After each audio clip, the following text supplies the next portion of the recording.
ಅಧ್ಯಾಯ 3 ಪುನರ್ಜನ್ಮದ ರಹಸ್ಯ. ಬೀಜವು ಮಣ್ಣನ್ನು ಒಡೆಯುವ ಕ್ಷಣದಿಂದ ಮತ್ತು ರಾತ್ರಿಯ ಆಕಾಶದಿಂದ ನಕ್ಷತ್ರವು ಮುಸುಕಾಗುವ ಕ್ಷಣದಿಂದ ಸಮಯವು ಮುಂದುವರಿಯುತ್ತದೆ. ನಾಗರಿಕತೆಗಳು ಏರುತ್ತವೆ ಮತ್ತು ಕುಸಿಯುತ್ತವೆ, ಸಾಗರಗಳು ಬದಲಾಗುತ್ತವೆ, ಪರ್ವತಗಳು ವಯಸ್ಸಾಗುತ್ತವೆ ಮತ್ತು ನಾವು ಹೆಸರಿಸುವ ನಕ್ಷತ್ರಪುಂಜಗಳು ಸಹ ಶಾಶ್ವತವಲ್ಲ.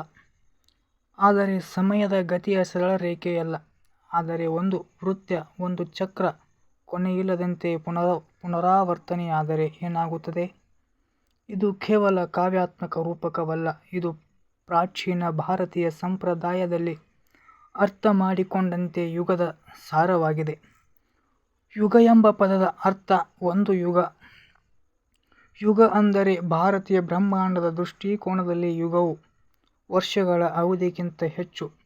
ಇದು ಒಂದು ಬ್ರಹ್ಮಾಂಡದ ಸ್ಥಿತಿ, ಆಧ್ಯಾತ್ಮಿಕ ವಾತಾವರಣ, ಮಾನವ ನಡವಳಿಕೆ, ಸಾಮಾಜಿಕ ರಚನೆ ಮತ್ತು ದೈವಿಕ ಹಸ್ತಕ್ಷೇಪವನ್ನು ನಿಯಂತ್ರಿಸುವ ಸಾಮೂಹಿಕ ಪ್ರಜ್ಞೆಯ ಸ್ಥಿತಿ. ಆದರೂ ಭವಿಷ್ಯಮಾಲಿಕನ ಭವಿಷ್ಯವಾಣಿಗಳಲ್ಲಿ ಅಡಗಿರುವ ಈ ಸಮಯದ ಚಕ್ರಗಳು ಕೇವಲ ವಿವರಿಸಲಾಗಿಲ್ಲ, ಅವುಗಳನ್ನು ಡಿಕೋಡ್ ಮಾಡಲಾಗಿದೆ. ಮಲ್ಲಿಕಾ ಕೇವಲ ದರ್ಶನಗಳ ಪುಸ್ತಕವಲ್ಲ, ಆದರೆ ಅಸ್ತಿತ್ವದ ಉಬ್ಬರವಿಳಿತಗಳನ್ನು ನ್ಯಾವಿಗೇಟ್ ಮಾಡಲು ಮಾರ್ಗದರ್ಶಿಯಾಗುತ್ತದೆ. ಈ ಭವ್ಯವಾದ ಬ್ರಹ್ಮಾಂಡದ ಚಕ್ರದ ಮೂಲಕ ನಾವು ಒಟ್ಟಿಗೆ ನಡೆಯೋಣ ಮತ್ತು ಋಷಿಮುನಿಗಳ ದೀರ್ಘಕಾಲದ ಪಿಸುಗುಟ್ಟಿದ್ದನ್ನು ಪುನಃ ಕಂಡುಹಿಡಿಯೋಣ. ಸಮಯ ಪುನರಾವರ್ತನೆಯಾಗುತ್ತದೆ, ಧರ್ಮವು ಮಸುಕಾಗಿ ಹಿಂತಿರುಗುತ್ತದೆ, ಆದರೆ ಆತ್ಮವು ಜಾಗೃತವಾಗಬೇಕು. ಈ ಕಲಿಯುಗದಲ್ಲಿ ಹಿಂದೂ ಬ್ರಹ್ಮಾಂಡದ ಚೌಕಟ್ಟಿನಲ್ಲಿ ಯುಗದ ಪರಿಕಲ್ಪನೆಯು ಭೂಮಿಯ ಋತುಗಳು ಹೋಲುತ್ತವೆ. ಪ್ರತಿ ಯುಗವು ತನ್ನದೇ ಆದ ಗುಣಗಳು, ಮನಸ್ಥಿತಿ, ಸವಾಲುಗಳು ಮತ್ತು ಉದ್ದೇಶವನ್ನು ಹೊಂದಿದೆ. ಆದರೆ ತ್ವರಿತವಾಗಿ ಹಾದುಹೋಗುವ ಹವಾಮಾನ ಋತುಗಳಿಗಿಂತ ಭಿನ್ನವಾಗಿ, ಯುಗಗಳು ಸಾವಿರಾರು ರಿಂದ ಲಕ್ಷಾಂತರ ವರ್ಷಗಳವರೆಗೆ ವ್ಯಾಪಿಸಿವೆ. 4 ಯುಗಗಳು. ಚತುರ್ಯುಗ ಎಂದು ಕರೆಯಲ್ಪಡುವ ಸಂಪೂರ್ಣ ಚಕ್ರವನ್ನು ರೂಪಿಸುವ 4 ಪ್ರಾಥಮಿಕ ಯುಗಗಳಿವೆ: ಸತ್ಯಯುಗ, ತ್ರೇತಾಯುಗ, ದ್ವಾಪರಯುಗ, ಕಲಿಯುಗ. ಪ್ರತಿಯೊಂದು ಯುಗವು ಹಿಂದಿನದಕ್ಕಿಂತ ಕ್ರಮೇಣ ಚಿಕ್ಕದಾಗಿದೆ ಮತ್ತು ಹೆಚ್ಚು ಆಧ್ಯಾತ್ಮಿಕವಾಗಿ ಔನ್ನತ್ಯ ಹೊಂದಿದೆ. ಅವುಗಳ ಅವಧಿಗಳು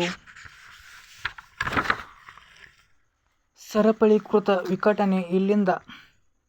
ಸಾಂಪ್ರದಾಯಿಕ ಪೌರಾಣಿಕ ಲೆಕ್ಕಾಚಾರಗಳ ಪ್ರಕಾರ, ಪ್ರತಿ ಕಲಿಯುಗದ ಕೊನೆಯಲ್ಲಿ ಸತ್ಯದ ಮರಳುವಿಕೆಯೊಂದಿಗೆ ಚಕ್ರವು ಪುನರಾವರ್ತನೆಯಾಗುತ್ತದೆ. ಯುಗವು ಕತ್ತಲೆಯ ಬ್ರಹ್ಮಾಂಡದ ಬೂದಿಯಿಂದ ಸುವರ್ಣ ಪುನರ್ಜನ್ಮ. 52ನೇ ಕಲಿಯುಗದಲ್ಲಿ ನಾವು ಪ್ರಸ್ತುತ ಏನನ್ನು ಬಿಡುತ್ತಿದ್ದೇವೆಂದು ಊಹಿಸಿ. ಪ್ರಿಯ ಕೇಳುಗರೆ, ನೀವು ಭವಿಷ್ಯಮಾಲಿಕನ ಜಗತ್ತಿಗೆ ಎಷ್ಟು ದೂರ ಬಂದಿದ್ದೀರಿ? ನಮ್ಮ ಪೂರ್ವಜರು ನುಡಿದಂತೆ ಸಮಯವು ರೇಖೆಯೂ ಆಗಿರಲಿಲ್ಲ ಎಂದು ನಿಮಗೆ ಈಗಾಗಲೇ ತಿಳಿದಿರಬೇಕು. ಇದು ಆರಂಭದಿಂದ ಅಂತ್ಯದವರೆಗೆ ಎಂದಿಗೂ ನೇರ ಮಾರ್ಗವಾಗಿರಲಿಲ್ಲ. ಸಮಯವು ಒಂದು ಚಕ್ರವಾಗಿತ್ತು, ಅದು ತನ್ನದೇ ಆದ ಪರಿಮಳ, ಮನಸ್ಥಿತಿ ಮತ್ತು ಆಧ್ಯಾತ್ಮಿಕ ವಾತಾವರಣವನ್ನು ಹೊಂದಿರುವ ಚಕ್ರಗಳ ಮೂಲಕ ತಿರುಗುವ ಒಂದು ದೊಡ್ಡ ಬ್ರಹ್ಮಾಂಡ ಚಕ್ರವಾಗಿತ್ತು. ಈ ಚಕ್ರವು 4 ಸ್ಪೋಕ್ಗಳನ್ನು ಹೊಂದಿದೆ: ಸತ್ಯಯುಗ, ತ್ರೇತಾಯುಗ, ದ್ವಾಪರಯುಗ ಮತ್ತು ಕಲಿಯುಗ. ಮತ್ತು ಇಂದು ನಾವು ಕೊನೆಯ ಮತ್ತು ಕರಾಳ ಭಾಷಣದ ಉತ್ತುಂಗದಲ್ಲಿ ನಿಂತಿದ್ದೇವೆ. ಕಲಿಯುಗ. ಈಗ ಲಕ್ಷಾಂತರ ಜನರನ್ನು ಗೊಂದಲಕ್ಕೀಡು ಮಾಡಿದ ರಹಸ್ಯ ಇಲ್ಲಿದೆ. ಕಲಿಯುಗವು 4,32,000 ವರ್ಷಗಳಷ್ಟು ಹಳೆಯದು ಎಂದು ಹೇಳಿದರೆ, ಭವಿಷ್ಯಮಾಲಿಕ ಮತ್ತು ಹಲವಾರು ಸಂತರು ಅದು ಪ್ರಾರಂಭವಾದ ಕೇವಲ 5,000 ವರ್ಷಗಳ ನಂತರ ಬಹುತೇಕ ಮುಗಿದಿದೆ ಎಂದು ಏಕೆ ಒತ್ತಾಯಿಸುತ್ತಾರೆ? ಇದು ಹೇಗೆ ಸಾಧ್ಯ? ಇಷ್ಟು ಕಡಿಮೆ ಅವಧಿಯಲ್ಲಿ ಧರ್ಮವು ಈಗಾಗಲೇ ಇಷ್ಟು ಕಳೆಯುತ್ತಿದೆಯೇ? ನಾವು ನಿಜವಾಗಿಯೂ ಅಂತ್ಯಕಾಲಗಳಲ್ಲಿ ಜೀವಿಸುತ್ತಿದ್ದೇವೆಯೇ, ಅಥವಾ ವಚನಗಳು ಕೆಳಗೆ ಆಳವಾದ ತಿಳುವಳಿಕೆಗೆ ಅಡಗಿದೆಯೇ? ಇದನ್ನು ನಾವು ಒಟ್ಟಾಗಿ ಬಿಚ್ಚಿಡೋಣ. ಮುಖ್ಯವಾಹಿನಿಯ ಹಿಂದೂ ವಿಶ್ವವಿಜ್ಞಾನದ ಮಾದರಿಯ ಪ್ರಕಾರ, ಕಲಿಯುಗವು ನಿಖರವಾಗಿ ಕ್ರಿಸ್ತಪೂರ್ವ 3102 ಫೆಬ್ರವರಿ 18ರ ಮಧ್ಯರಾತ್ರಿಯಲ್ಲಿ ಪ್ರಾರಂಭವಾಯಿತು. ಆ ಸಮಯವು ದ್ವಾಪರಯುಗದ ಔಪಚಾರಿಕ ಅಂತ್ಯವನ್ನು ಸೂಚಿಸುವ ಮೂಲಕ ಶ್ರೀಕೃಷ್ಣನು ಭೂಲೋಕದಿಂದ ನಿರ್ಗಮಿಸುವುದರೊಂದಿಗೆ ಹೊಂದಿಕೆಯಾಗುತ್ತದೆ. ಆ ಲೆಕ್ಕಾಚಾರದ ಆಧಾರದ ಮೇಲೆ ನಾವು ಪ್ರಸ್ತುತ ಕಲಿಯುಗದ 5127ನೇ ವರ್ಷದಲ್ಲಿದ್ದೇವೆ. ಇದು ಸೈದ್ಧಾಂತಿಕವಾಗಿ ಇನ್ನೂ 4,26,873 ವರ್ಷಗಳವರೆಗೆ ಮುಂದುವರಿಯಬೇಕು. ಇದು ಇಷ್ಟು ವಿಶಾಲವಾಗಿದೆಯೆಂದರೆ ಅದು ಮಾನವನ ಕಲ್ಪನೆಯನ್ನು ಮೀರಿ ವಿಸ್ತರಿಸುತ್ತದೆ. ಆದರೆ ನಂತರ ಮಹಾಪುರುಷ ಅಚ್ಯುತಾನಂದ ದಾಸ್ ನಿರ್ದೇಶಿಸಿದ ನಿಗೂಢ ಮತ್ತು ಅನುಭಾವಿಕ ಗ್ರಂಥವಾದ ಭವಿಷ್ಯಮಾಲಿಕಾ ಬರುತ್ತದೆ. ಅವರು ಇತರ 4 ಪಂಚಶಕಗಳೊಂದಿಗೆ ಘಟನೆಗಳನ್ನು ಮಾತ್ರವಲ್ಲದೆ ಸಮಯದ ಗುಣಮಟ್ಟ ಮತ್ತು ಸ್ವರೂಪವನ್ನು ಭವಿಷ್ಯ ನುಡಿದಿದ್ದಾರೆ. ಈ ಪವಿತ್ರ ತಾಳೆಗರಿ ಗ್ರಂಥಗಳಲ್ಲಿ ಕಲಿಯುಗವನ್ನು ಕೇವಲ ವರ್ಷಗಳ ಉಬ್ಬರವಿಳಿತದಿಂದ ಅಳೆಯಲಾಗುವುದಿಲ್ಲ, ಆದರೆ ಧರ್ಮದ ಸವೆತ, ಸತ್ಯದ ಕುಸಿತ ಮತ್ತು ಅಧರ್ಮದ ಉದಯದಿಂದ ಅಳೆಯಲಾಗುತ್ತದೆ. 4,32,000 ವರ್ಷಗಳಷ್ಟು ಹಳೆಯದಾದ ರಚನೆಯನ್ನು ಮಲ್ಲಿಕಾ ತಿರಸ್ಕರಿಸುವುದಿಲ್ಲ. ಬದಲಾಗಿ ಇದು ಕಾರ್ಮಿಕವಾಗಿ ಸಕ್ರಿಯವಾಗಿರುವ ಕಲಿಯುಗದ ಭಾಗವನ್ನು ಕೇಂದ್ರೀಕರಿಸುತ್ತದೆ. ಗೊಂದಲ ಮತ್ತು ವಿಭಜನೆಯ ರಾಕ್ಷಸನಾದ ಕಾಳೆಯ ಪ್ರಭಾವವು ಉತ್ತುಂಗವನ್ನು ತಲುಪುವ ಹಂತ ಇದು. ಸಾಂಪ್ರದಾಯಿಕ ಕಾಲಾವಧಿಯ ಆರಂಭದಲ್ಲಿ ಸಂಭವಿಸಿದರೂ ಇದನ್ನು ಹೆಚ್ಚಾಗಿ ಕಲಿಯುಗ ಶೇಷಕಾಲ ಅಥವಾ ಕಲಿಯುಗದ ಕೊನೆಯ ಹಂತ ಎಂದು ಕರೆಯಲಾಗುತ್ತದೆ.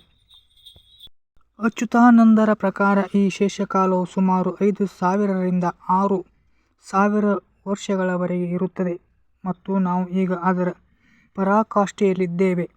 ನಿಮಗೆ ಇನ್ನೂ ನಂಬಲು ಸಾಧ್ಯವಾಗದಿದ್ದರೆ ನಾನು ನಿಮಗೆ ಒಂದು ಉದಾಹರಣೆಯನ್ನು ನೀಡುತ್ತೇನೆ. ಒಬ್ಬ ಮನುಷ್ಯ ಎಷ್ಟು ವರ್ಷ ಬದುಕಬಹುದು? ಸರಿ, ಗರಿಷ್ಠ 110.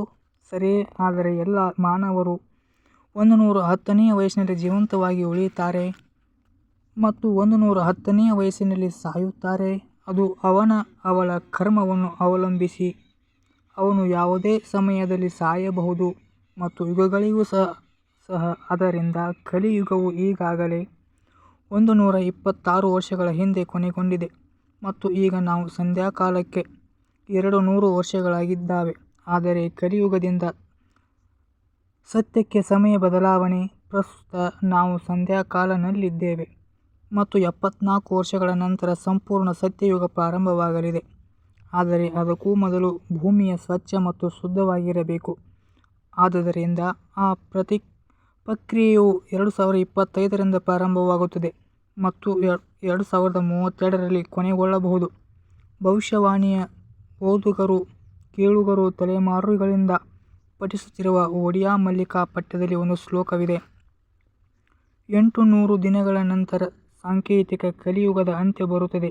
5,000 ವರ್ಷಗಳಲ್ಲಿ ಧರ್ಮವು ಮತ್ತೆ ಪುನರುಜ್ಜೀವನಗೊಳ್ಳುತ್ತದೆ. ದೇವಾಲಯದ ಗಂಟೆ ಬಾರಿಸುತ್ತಿದ್ದಂತೆ ಮತ್ತು ಮನೆಗಳ ಬೆಂಕಿಯಿಂದ ಉರಿಯುತ್ತಿದ್ದಂತೆ ದುಷ್ಟ ಸುಳ್ಳುಗಾರರು ಕೊನೆಗೊಳಿಸಲು ದೈವಿಕ ಅವತಾರವು ಇಳಿಯುತ್ತದೆ.